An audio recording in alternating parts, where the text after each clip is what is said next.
Hello, Steve White, Triple 89 for Steve Arts 89. Well, I've been thinking about fandom recently. Simon Pegg did an interview where he praised Star Trek fans for being progressive and having always been progressive, and labelled Star Wars fans as quite toxic, saying that now that the shows have more diversity, suddenly people are getting upset, which is not untrue of some people in the fandom, but they are a minority.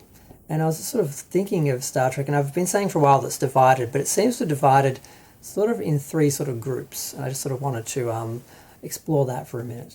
You have your original Star Trek fans, which I'm part of, who started watching probably the original series and then Next Gen, or maybe they sort of started watching Next Gen with the original Star Trek sort of in reruns as sort of together. They sort of liked both. Sort of had that group who don't automatically hate the new Star Trek shows, but they see a lot of flaws and issues with them which they will criticise, and they'll often be attacked for that criticism and not listened to, and branded in various negative ways. Then you have the other side, the other extreme, which is the new Trek fans, who often get called Drekkies because of Discovery and so forth. They are more interested in the politics, and they're more interested in the show because it represents their politics and their idea of diversity and representation. That's what they value in the show, not the science fiction, not the characters, not the writing, not their special effects. They're mostly interested in the politics and the representation and that. So they think the shows are flawless and they'll defend them no matter what because they're actually defending the politics and their beliefs, not the show itself. So they're sort of the other extreme on the other end.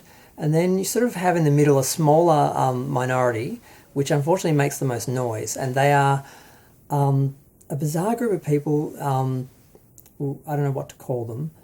But basically they watch Star Trek on a base level where they just sort of watched it for, spaceships and, phasers and, hot alien chicks. And they didn't actually really understand what Star Trek was about or see what Star Trek was.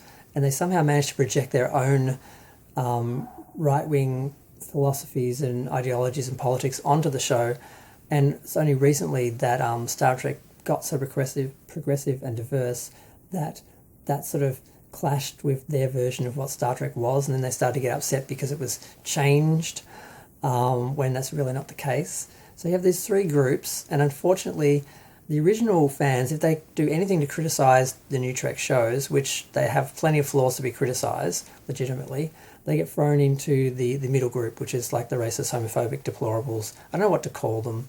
The Star Trek deplorables? I don't know. But the alt-right Star Trek fans, that like those terms just do not sit well with me.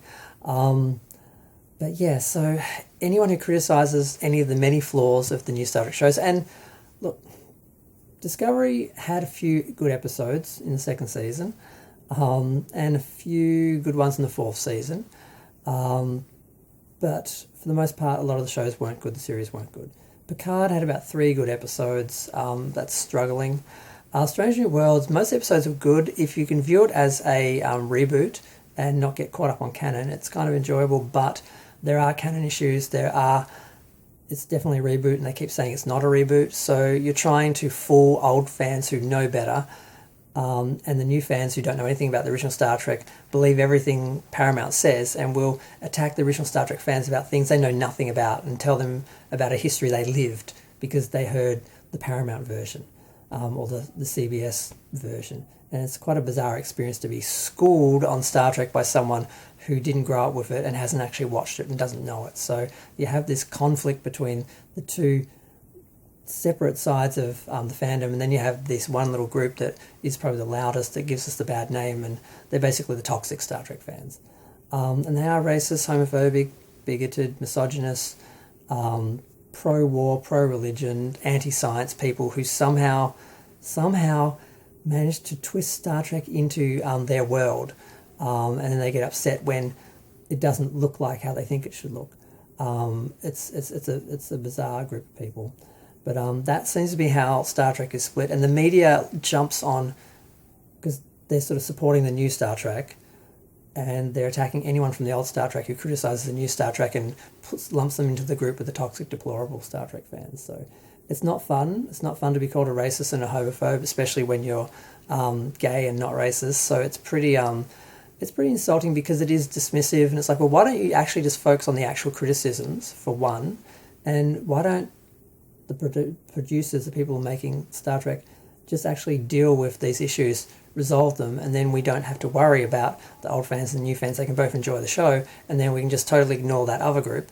But they often use the real criticisms as a shield, and it's just messy. And yeah, I just wanted to talk about that for a minute. I'm not going to go over 5 minutes.